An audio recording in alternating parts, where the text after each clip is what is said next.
Well, this is special today because I have somebody that I admire.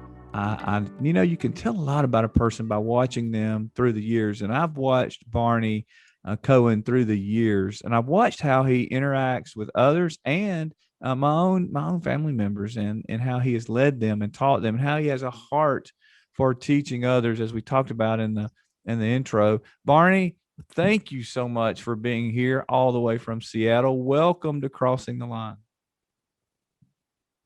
Thank you, Larry. It's good to be here. Well, it's good. It's good to have you. Listen, today we're going to learn and we're going to talk. This man is incredible. He has an incredible story. This man has, Barney, you've been around the block a time or two, haven't you? That's true. Well, we want to learn a little Do bit. you want to know about what portion on the block? Yes, we do. We want to learn as much as we can about the block. And so why don't we do this?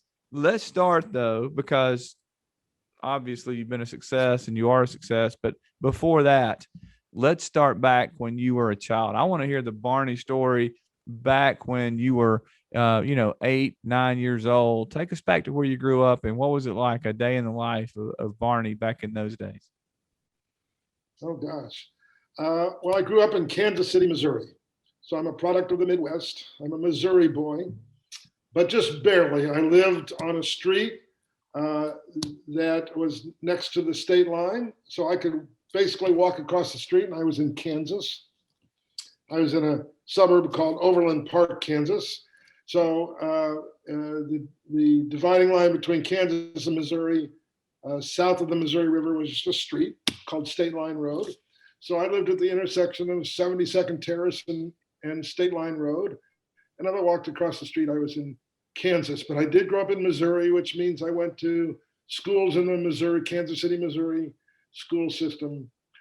A day in the life. Well, things were a little bit different. I was born in 1946, so if you have me at 8 or 9 years old, we're talking 1953 or 1954. I don't know that my parents encouraged it exactly, but I was very mobile and wandered around a lot. There was not a lot of rules about where I had to be when. We didn't have helicopter parents. Back, the street I grew up on was developed, and so it was a suburb. I mean, not a suburb, but a housing development. And there was a house on every plot. But across the street in Kansas was an open field. It used to be a farm, and at the time I grew up, that field had almost no dwellings on it, one or two here or there. Today, that's all filled in and all residential. And Kansas City, like most cities, has grown up and out, and it's all, that part of the city is all filled in now. But I used to do a lot of going out into the fields and playing around in the creeks and catching toads and just all the kind of things that an 8 or 9 year old boy would find interesting out in the world. I played pickup games of basketball and some football. Those were the two big sports that I had some involvement in back at that age. I rode my bicycle everywhere. Kansas City is a fairly large city geographically. It's spread out, and it's not an easy city to walk because the distances are long, but it's an easy city to bicycle. So I bicycled like everywhere. There weren't really any limits on where I could go on my bicycle. My parents trusted me. I had, I guess, good common sense, and Sure. didn't seem to get into too much trouble. Well, Barney, talk to us about that a minute, because the 1950s, you were born in 46 and grew up in the late 40s and then the 50s. What as you think back through parenting and how your parents parented you, talk to us about, and this is just my own curiosity, I just want to know what was different in parenting back then as what you see parenting is today. Well, my parents may not have been a perfect example. My dad, I think, was more typical than my mom. My dad was a doctor, an MD doctor. This was back, he was a pathologist. So back in those days, pathologists didn't work for themselves. They weren't private businessmen. He worked for a hospital. was the director of laboratories at a hospital, and he worked all the time, and I mean all the time, 7 days a week. Mm. He often didn't have even Sundays off, and it was unusual to see him. And one of the things habit I formed very early was I wanted to see my dad, and he always came home pretty late. So after I went to sleep in my bedroom, or tucked, or I got tucked in, I would get up and go downstairs. We had a 2-story house, Oh, and listen to the great big. The radio was the size of a chest of drawers. I mean, it was one of those radios that was a great big piece of furniture, and I would curl up beside the radio and listen to AM radio. We didn't have FM back then. There was no FM. Listen to AM radio, and at night you could get radio stations from all over the country and Mexico as well. During the day, you could only get radio stations that were within about 25 miles. But at night, you could get these clear channel stations that came from a long way away.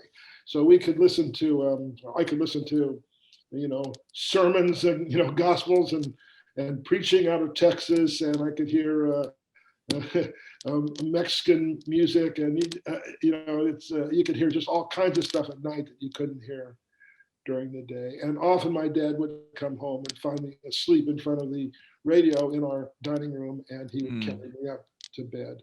So you asked me about, I think one of the things that was unusual about my upbringing was the importance of music in my family. My dad had a tremendous interest in music, and he grew up in a family where music was a very big deal, and he was interested in what you'd call probably more serious music, classical music. He liked opera, and he liked show tunes a lot. He liked Broadway shows, and he also liked folk music and that kind of stuff. So very early, I grew up with a tremendous interest in music. I'm Jewish, and one of the things about many Jewish households is there's a cultural expectation that you learn a musical instrument, and that was certainly true in my household. It was a sort of an unwritten requirement that I would play a musical instrument. And I had an older sister, and they tried to get her to play piano, and it just never took. And they started me on piano, and I didn't like playing the piano. I didn't like the practicing. I think I had a little trouble with the left hand and the right hand, making the two work together. But quitting a musical instrument for me, according to, I think, the unspoken language of the time between my mom and dad, would not have been a possibility. So in grade school, in the second grade, I started the oboe, which is in Kansas City in the school system, in elementary school, when I went, we had orchestra class. And orchestra class was an elective. You'd stay after, an hour after school and play in the orchestra. And I did that. So that's something I got that a lot of people didn't get. I got orchestra in elementary school, and I learned how to play the oboe, and I was good at it. And I played the oboe all through grade school, junior high, and high school. Wow, that's awesome. And so music was a part of your growing up. Think about other things. You talk about that radio, and we don't know what that's about in today's world. We have no idea about what it's like to have a radio the size of a piece of furniture, and at night listening to the radio because of the culture that we live in today. Help me to know what other differences I'm just picking your brain because my goodness, you got a plethora of experience. But what else was different growing up with your parents? What kind of parenting? I mean, you said you ran around out in the field. They let you go. Did they feel safe doing that? And kind of talk to us about that just a little bit, and about what it was like then versus would you do that in today's world? Well, I think I would do it in today's world.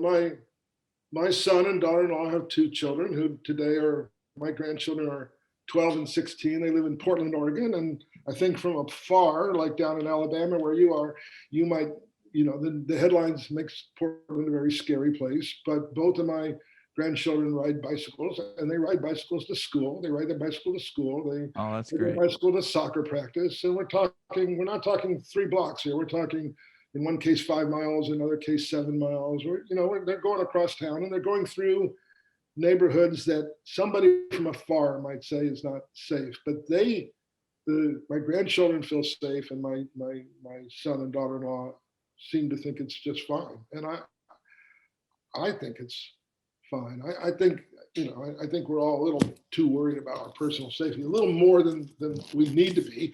But I'm not saying you shouldn't worry about your personal safety. I just think there's a point at which it's too much.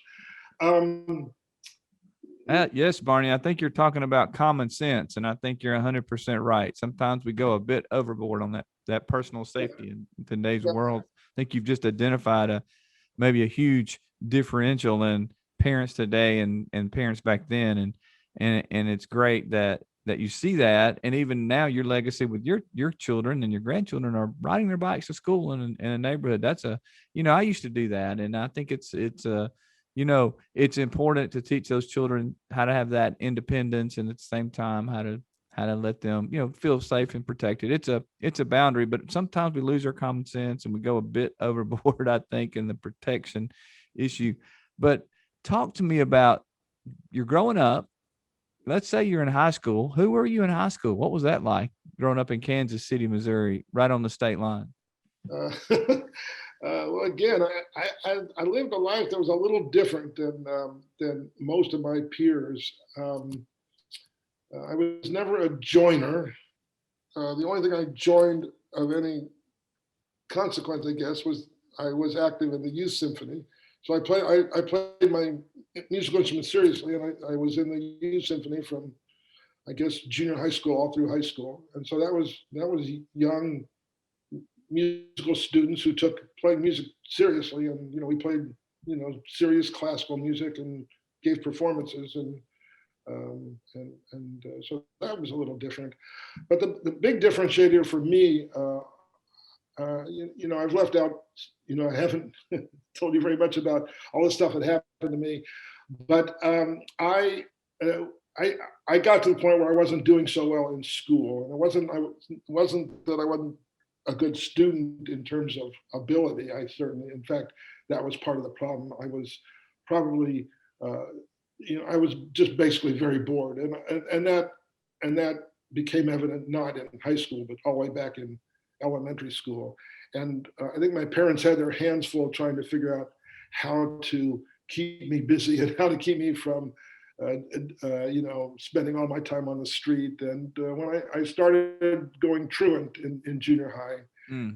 and before it got very far, my dad said, "Well, this isn't going to work." And my dad decided that uh, for me, the only thing that would work was to get me a job. So my father arranged for me to start work in a record store in seventh grade. So so the summer after seventh grade, I worked in a record store, and I loved it. I mean, I just loved it. So in seventh and eighth grade, I worked after school and during the summer. Starting in ninth grade, I started working in the record store during school hours as well as after school hours. And by 10th grade, I was working a full 40-hour week in the record store. Wow. By So 10th grade. by Wow. 10th and 11th grade, I worked full time in the record store. And my dad had to go to the Kansas City Board of Education to get a permission. But what we agreed with the Kansas City Board of Education was that I would take a certain number, what they called solids back then. Those were that's like English or math or science.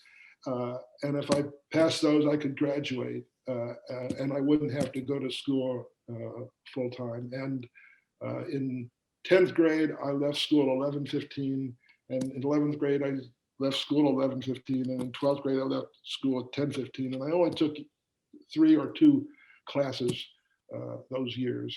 And so by the time I graduated from high school, I had less academic credit than most of my peers, and less schooling, and I had the equivalent of basically 5 years of a full-time job. This is How now, interesting.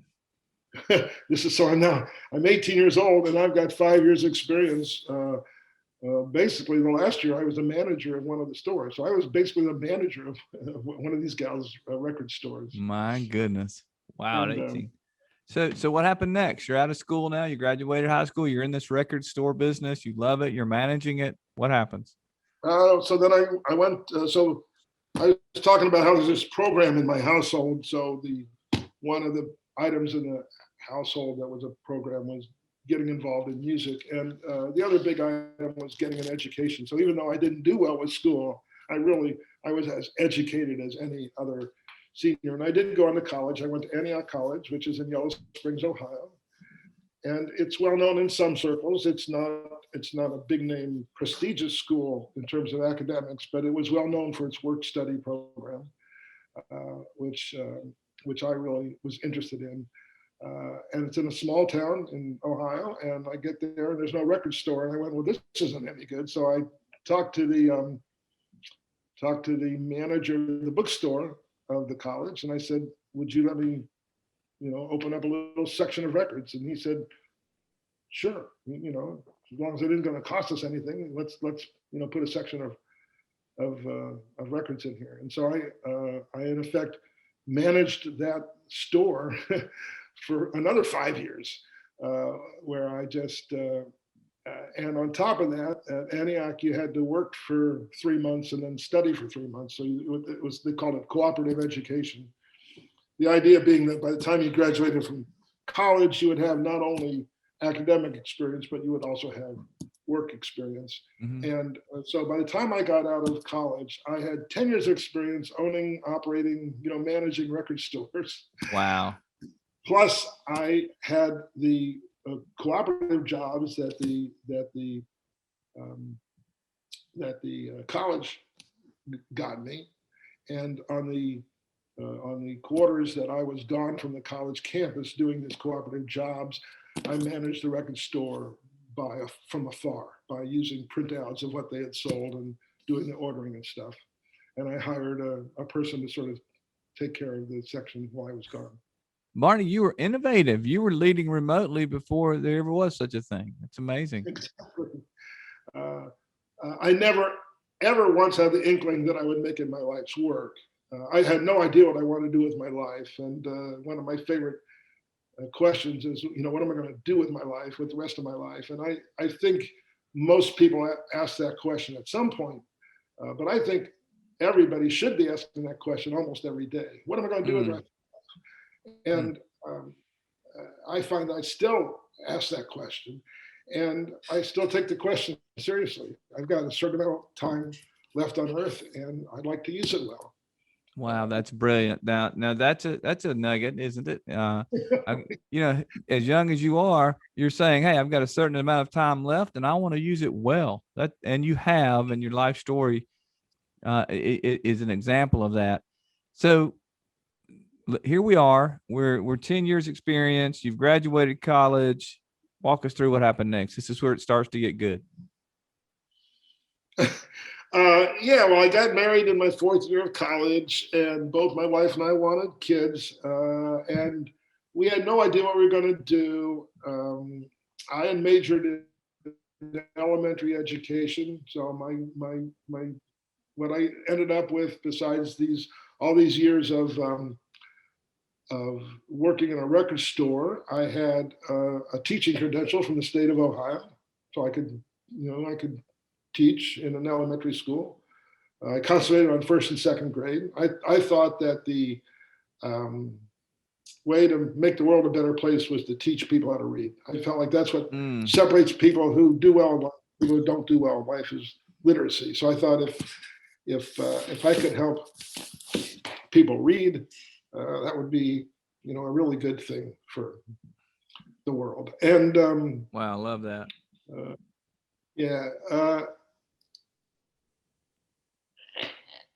And the only other thing I had any experience in was printing. I had three of my co-op jobs were in the printing industry. So I'd learned a fair amount about how to run a printing press and how to do some, design work and called composition.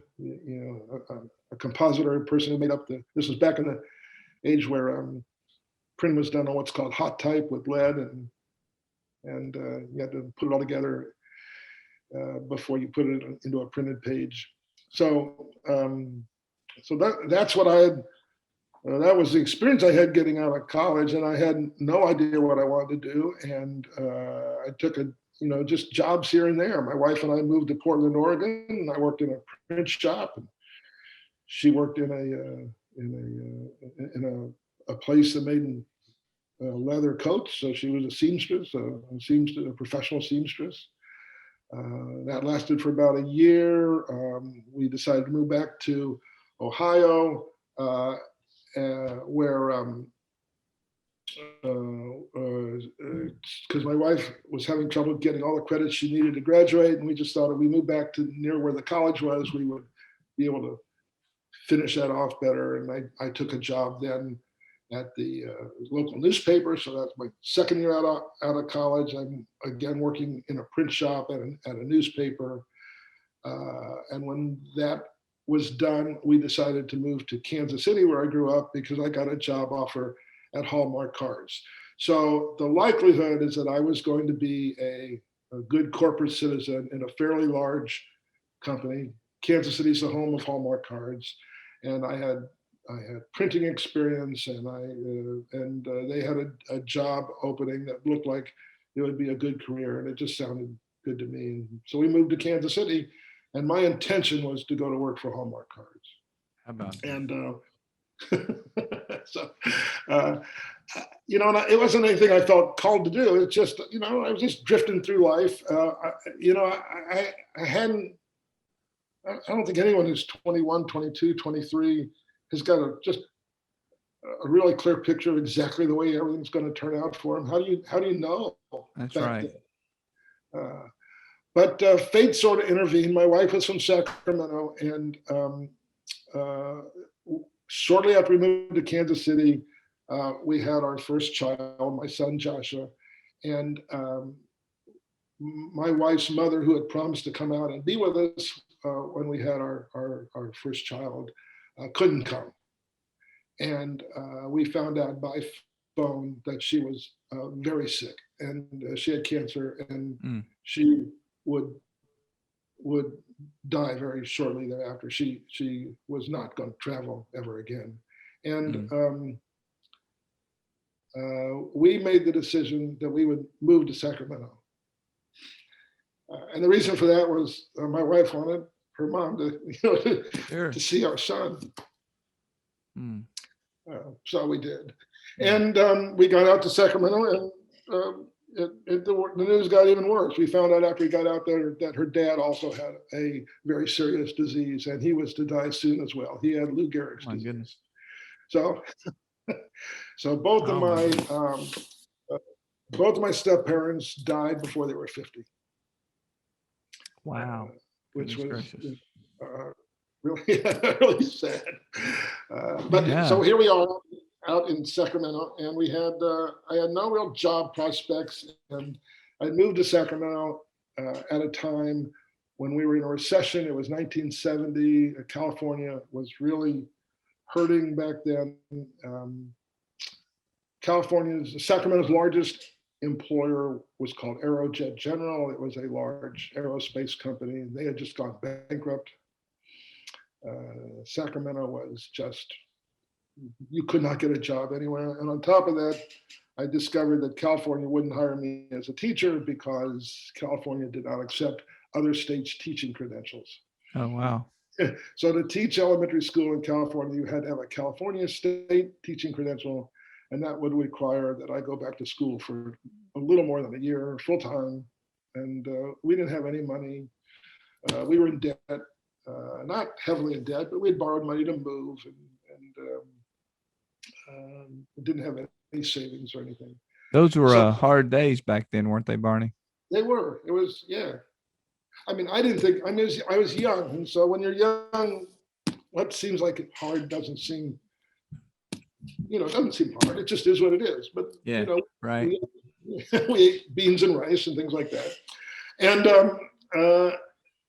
but I did, and I had a hard time finding a job. So I took any job I could, and I got a job in a mobile home factory in Woodland, California. And Woodland is a small town about 20 miles from Sacramento. It's today you would call it a suburb, but back then nobody thought of it as a suburb because it was on the other side of the Sacramento River. And we moved to Woodland because I wasn't going to commute 45, 50 minutes every day each way. And we moved to Woodland, rented a real small little house with my son and my wife. And I started working in a mobile home, and we started pinching pennies. And the first thing I noticed in Woodland was there's no record store. And I went, well, Of course, you would notice. and back then we had Tower Records. A lot of people listening to your broadcast probably remember Tower Records. Tower Records was based in Sacramento, and they weren't a big chain yet, but they had 2 stores in Sacramento at that time. And if you wanted to buy a record, you had to go to Sacramento to buy a record. And I went, well, this is ridiculous. So I didn't like working in a mobile home factory, and I couldn't get it out of my mind that there wasn't a record store in town. And I kept saying to myself and to my wife, I know I can make a living selling records, and I'd be a lot happier doing that than working in a mobile home. And I just don't feel like we can move again. We got a young baby, and we'd like to start a family and have more children. And it just costs too much to move. I don't have any reason to move anywhere else. And so I decided, probably a year into having moved there, once my wife's mom and dad had passed, and we'd sort of gotten past that, I decided I'm going to try and start a record store. Mm. So what happened? So you did. The beginning of being an entrepreneur, the beginning of being a business owner. How old were you? Well, I opened the record store in 1973, so I would have been 27 years old when I opened it, and probably was 26 years old when I decided to do it. Her mom and dad died in 71. So yeah. All right. So here you go. Entrepreneur, 27-year-old entrepreneur Barney opens his first record store. And was it a success? Did it do what you wanted it to do? What happened? What was your experience that very first venture as an entrepreneur? Well, it was a success, and yes, it did what I wanted it to do. My goals on day one were quite modest. I wanted to earn enough money so I could pay the bills of my family and earn a living for my family. There were some really wonderful things about it. It was very close to my house. I could walk to work if I wanted. It was a little less than a mile from my house, or bicycle to work, or it was easy to get back and forth. So that was really nice. Woodland was a small town, about 28, 30,000 people, something like that. And so people liked the idea that I had opened a record store, and I made friends in the community pretty quickly. I've always been interested in people, and I always like talking to people. And I had a lot of experience waiting on the public. I knew how to do that.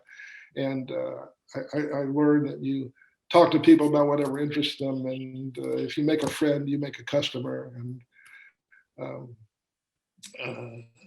And I had sort of a background in what you'd call service. So if somebody came into my store and wanted something, then and I didn't have it, I would do whatever it took to get that for them. And so word spread pretty quickly. And I'd say within a year, I was doing quite well.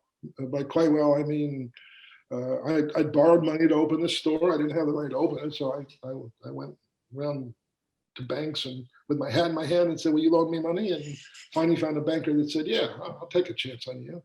And within a year, I paid that loan off, and my business was doing pretty well. That's awesome. So there you are with your family. So walk us through the next season of your journey. Oh, if we're talking about the business side of it, I guess the I started doing things that were really unusual early on. I was the first person in my industry, probably in any industry, to use the computer for inventory control. One of the things that I did early on is when my son was very young, we put him on the swim team, and the coach of the swim team had a PhD in computer science. He actually had two PhDs. He had a PhD in physics and one in computer science, and he was an Air Force. He was a military guy, and he got all his schooling in the military. But he wanted to teach kids how to swim. And again, being a small town, everybody talks to everybody. And Yeah. I know you live in Decatur, and I know Decatur is probably a similar sized town to Woodland, California. And Yeah. you probably know most of the people in Decatur. Yeah. So that's, he got to talking about what do I do, and he was very interested in. He said, "Well, have you ever thought about using the computer for managing your inventory?" I said, "No, I never crossed my mind." And he started talking to me about the value of it, and I said, "Well, that's really interesting." And this was back before personal computers at all. The only computers that anybody used were these big mainframes that were in, big IBMs that printed out Right. the cards, the little computer. Probably people saw them today, they wouldn't even know what they were. They were cards with punched holes in. Right. And so my first form of inventory control in my store was a shoebox filled with inventory cards, and I had an inventory card for each item I carried, and I used that to print out my all the inventory I carried in the order that I needed to have it, so to make an order from my suppliers. Mm. And it gave me a level of inventory control, and it gave me an efficiency in ordering that none of my competitors had. And even though I didn't have any competitors in Woodland, I started getting a reputation in surrounding towns of being a place where you knew you could get something. One of the big problems in the record business is, or was, because the record business is not the same anymore, when something got hot, everybody ran out of it, because it generally took, a week or to 2 weeks to get supply of something. So if a record took off and became a hit, a common thing would be that stores would be out of it, and people who wanted it would go from store to store looking for it. And slowly customers came to the realization that if they checked my store first, I was most likely to have it. And Wow. And it was that I did so much better job of inventory control than anybody else. The two towns near me, there was Sacramento, which is a fairly good sized town, and then the other big town near me is Davis. So most people have heard of Davis, California, because there's a university there, and that was about 8 miles away. So I guess the next big thing in my business chapter was I decided to open a second store in Davis, because I came to the conclusion that every person in Davis, particularly the college students who wanted a record of, only one out of every 20 or 50 or something would get in a car and drive 8 miles to Woodland. Mm-hmm. So I decided to open a second record store in 1977 in Wow. Davis, and that did really well too. That did better than really well. I mean, that did really, really well. Are you still using, and now in 77, are we still doing the inventory system, the innovative inventory system that you did in the other store? We are.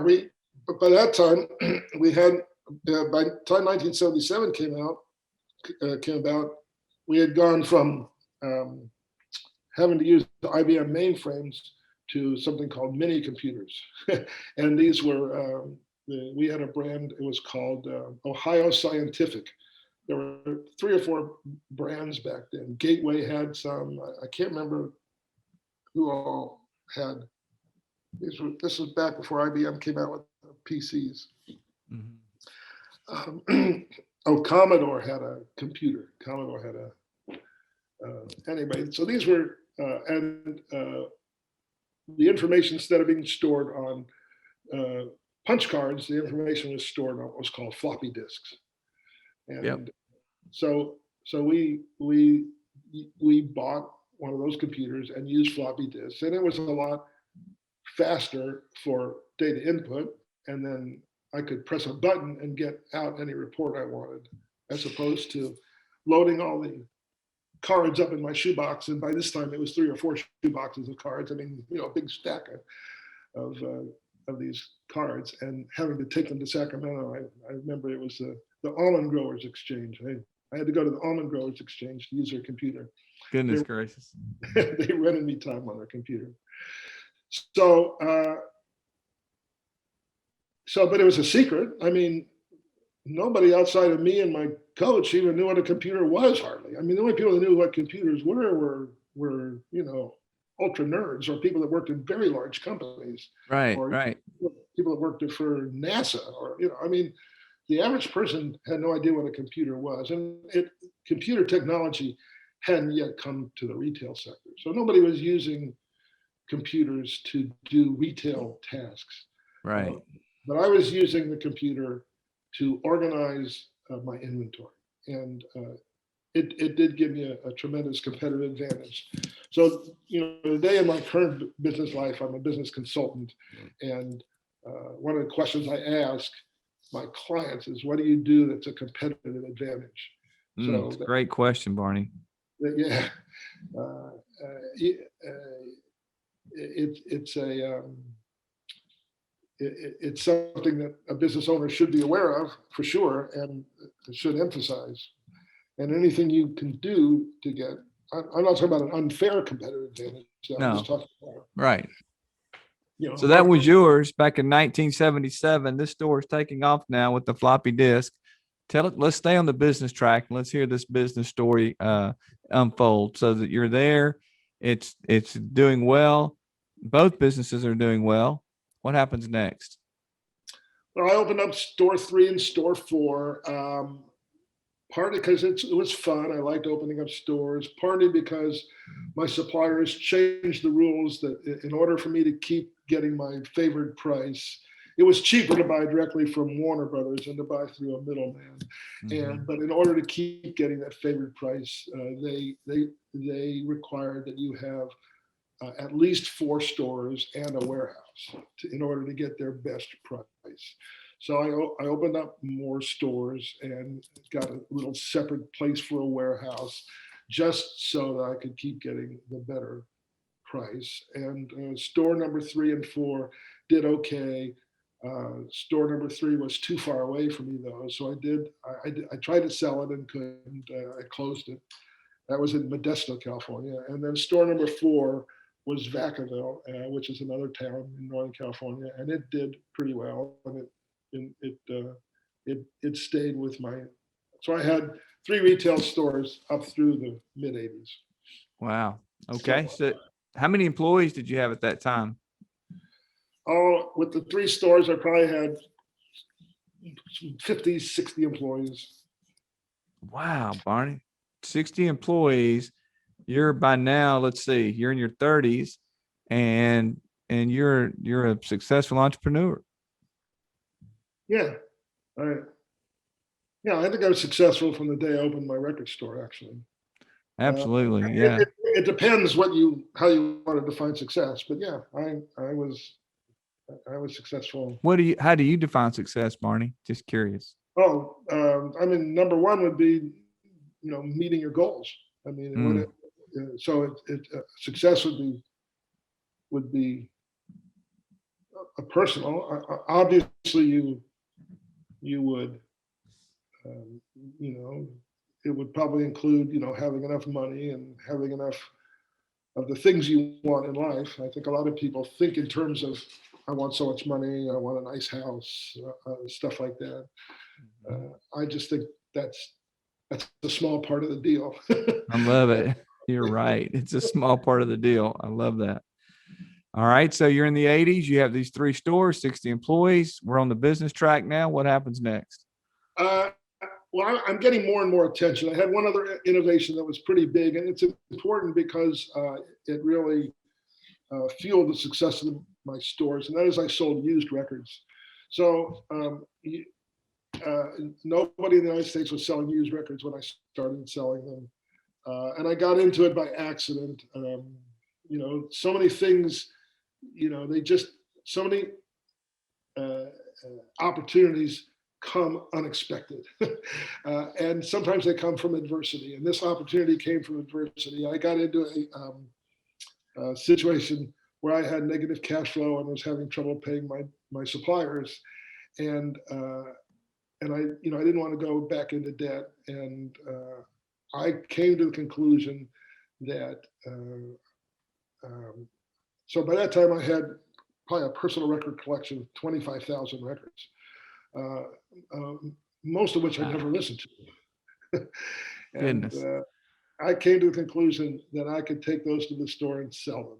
And I could, liquidate some of my record collection and raise money that way. And the business value of it was tremendous, because at that time records were sealed in plastic, and if you bought a record and opened it, a record store would not take it back because it was used.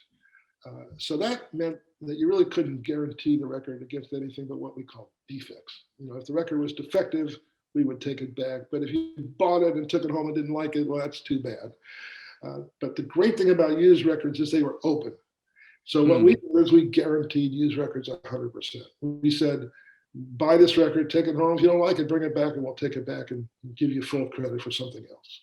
My goodness. Wow. And people loved that. And used records became a very large part of my business. Man, that's brilliant. So if you don't like it, bring it back, but swap it for something else. Get another record. Yeah. That's a great business plan. So that used record, did you do that in all your stores? Was this across? I did, and it was in Davis where it was such a hit. I mean, college students just loved it. I mean, many college students are on budgets, and so they could buy a used record for $3 instead of a new record for $8. So that's right. Better. And they could, they could listen to things and try it. And a lot of them, and I encouraged them. I'd say, buy 10 records, take them home, listen to all of them, and the ones you don't like, bring them back. I love it, Barney. So keep talking. I need to hear this journey now. You got my interest. Here you are with used records. Yet again, a brilliant business model. What was great about it is I would have people come from 100 miles. I had people coming from the Bay Area, San Francisco area, to my store just to see what new records I put out that day. I had people coming from 50 to 100 miles away to my store every day, just to see what new records we were putting out, because often they could find things that they couldn't find anywhere else. Unbelievable. That's unbelievable. So how long were you in this record business? How long did you continue to build this business? Well, I would, my appetite for opening more stores, I'm a very hands-on kind of guy. I believe in a very personal record store. And one of the things that bothered me about having 4 stores is I felt like we were starting to lose our personal touch. And so I think my journey of opening up store after store after store was over probably. I just didn't have, out of the 2 stores that I started with, Woodland and Davis, I could have made a remarkable living. The amount of profit I was making in those 2 stores was far beyond anything I needed to live, and I was very happy. But my desire to grow was always there, and it's still there. I still have it. So, yes, you do. And one of the things that kept me going was technology kept improving, and in the early '80s, we introduced a technology that didn't come out of the record industry. It started in the grocery business, but it was UPC codes. So the UPC codes were put on the albums, and I remember it was a real fight between the manufacturers who wanted the UPC codes and all the musicians who thought the UPC codes defaced the record. They didn't like. Oh wow. They didn't like having that UPC code on their piece of art. Right. That's right. So interesting. And, but I was a fan of it because it allowed us to take a huge step forward. Instead of me writing down what I had written, what I had sold, and then recording it into an inventory book, I could scan it with a wand or a Oh laser yeah. scanner, and it would go right into my ordering program. And I still was working with my swimming coach, and he was still writing computer code for me, and we built a program for inventory control that hooked up to a cash register. So I was the first person in my industry to have a cash register that scanned the product, Mm. and I had to build my own database. You had to tell a computer what you were carrying. You had to tell it in language the computer understood. So I had to build all that, and I started selling that. People noticed it, and other people would come along. Tower Records didn't do it, but I mean, other smaller record stores would come to me and say, "Man, would you sell me your system?" So in the early '80s, I enlisted. I had 3 satellite customers who used my inventory system, my point of sale system, and they ordered their inventory from me. How about And that?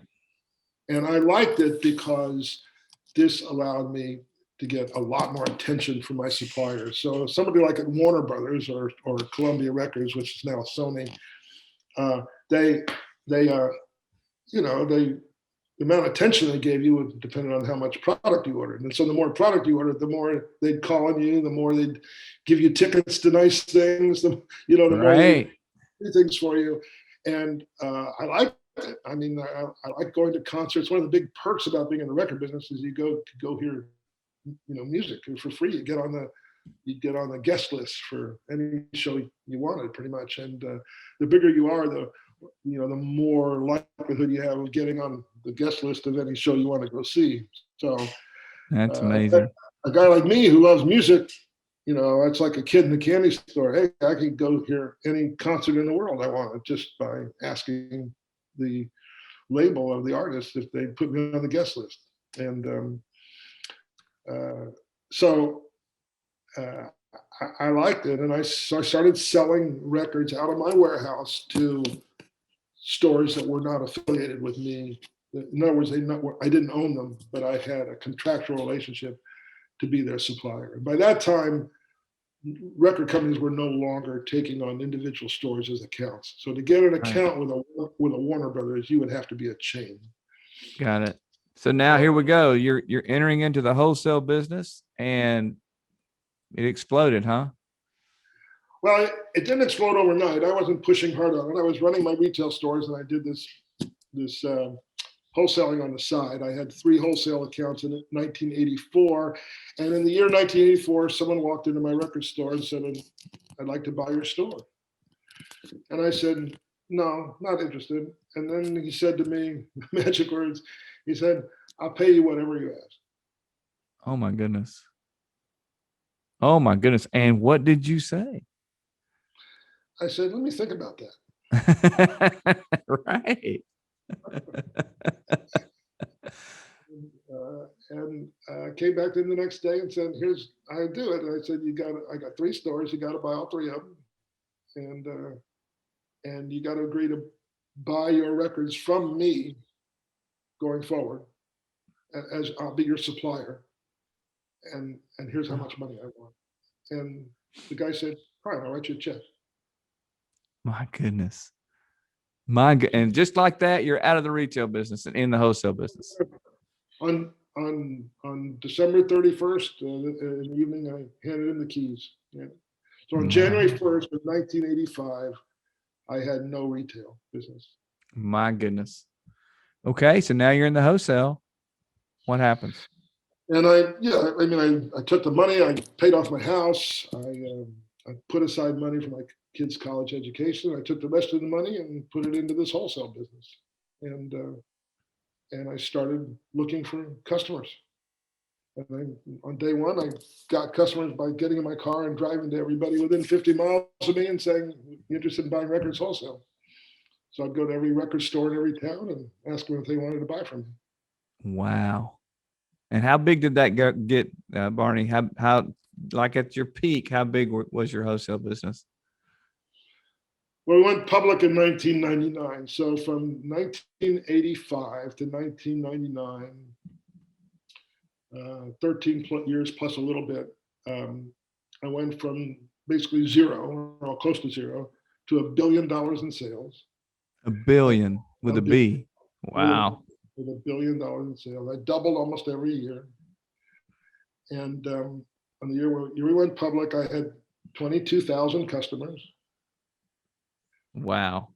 Basically, every record store in the United States and Europe bought from me, and all the chains bought from me. My largest customer is Amazon, by far. I mean, they're by far my largest customer. And Amazing, Barney. Now, are you kidding me? I mean, here you are. Every retail store, literally in this country and across and many across the world. So that made you one of the largest, if not the largest, wholesale music business in the world, by huh? far the largest wholesaler of music in the world, Wow. by far.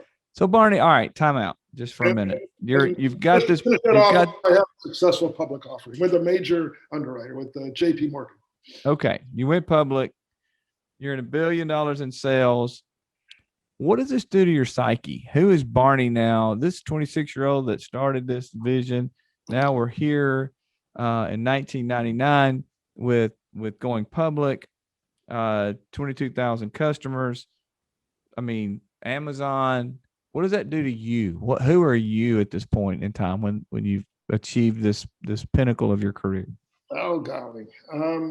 Well, there's the good of it and the bad of it. I think all along the way, on the good side, I think I learned. I'm a lifelong avid learner. So and I'm quite introspective. I don't know what the best word for this is, but I'm very willing to look at myself and say, here's areas I need to improve. Here's things I need to learn. Uh, and all along the way, I did what I thought I had to do to become a better business person, a better boss. About 2 or 3 years into this wholesale venture, I came to the conclusion I had no clue how to be a boss. So I took some courses on management. I came to the conclusion I had no clue how to organize things. So I took some courses on organization. 5, 6 years into it, I came to the conclusion I didn't know enough about business concepts, things like how to read a financial statement and some of the more macro business things. And so I went to an executive education program at Harvard. It's sort of their equivalent of an MBA. It's an MBA topic for people who already own their own businesses. It's not a traditional MBA. They call it an executive MBA. That's great. And I did Wow. so. I accumulated a ton of great experiences. I think I got one heck of a lot better at business. I mean, I think I went from having a good nose for it, but being very green, to I don't think I've ever lost a good nose for business. But I would no longer call myself very green. I would say I know as much about how to own and operate a business as almost anybody. I don't meet people that know more about it than I do. I mean, I meet people who know lots of things I don't know, but how do you start a business? How do you grow a business? How do you run a business? How do you get it to thrive? I think I'm an expert at that.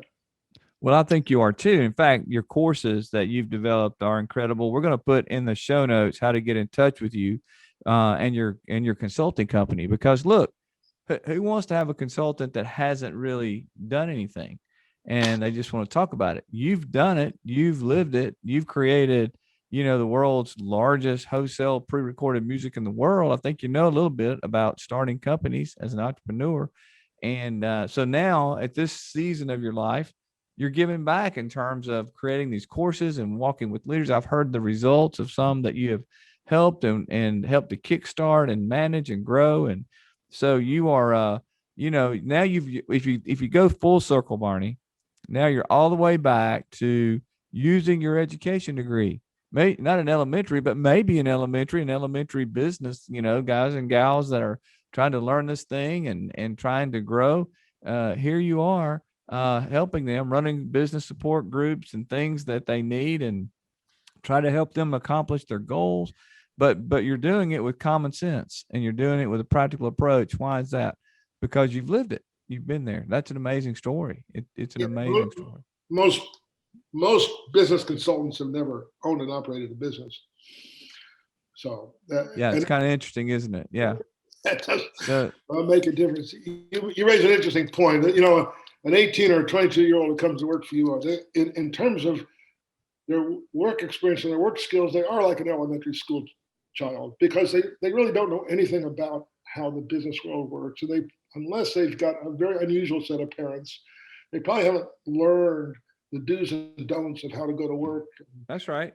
And so a good employer would, you don't want to belittle people by making fun of them, but a good employer would assume that an 18 or 20-year-old who's coming to work for you needs to be shown everything.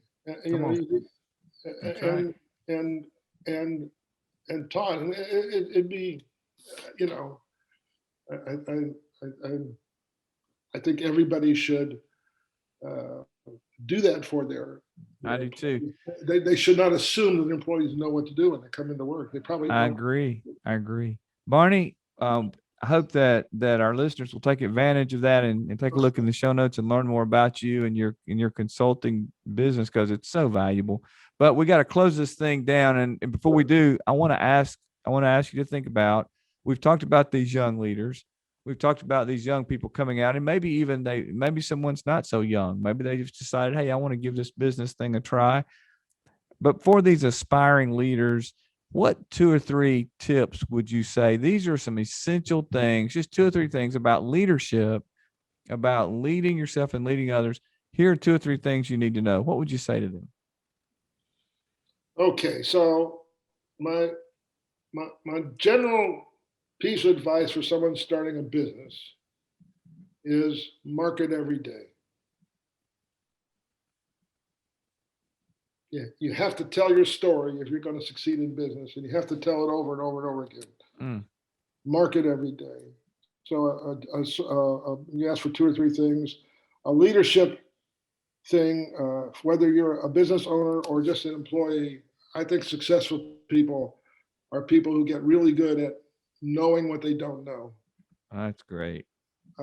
That's just so many people walk around acting like they know things they don't know. It's just the world's just so much easier. It's so much easier to deal with people if they just say, "Yes, I know this," and "No, I don't know that." And it'd be good if you know what you don't know. Mm, Then that's brilliant. one more general piece of advice is people that win in business are people that are good at getting things done. So it's not a question of how smart you are, how clever you are, how good you look. The only thing that counts in business, are you good at getting stuff done? So Wow. if you want to win in business as an owner, as an employee, as anything, you want to win in life, you got to get good at getting stuff done.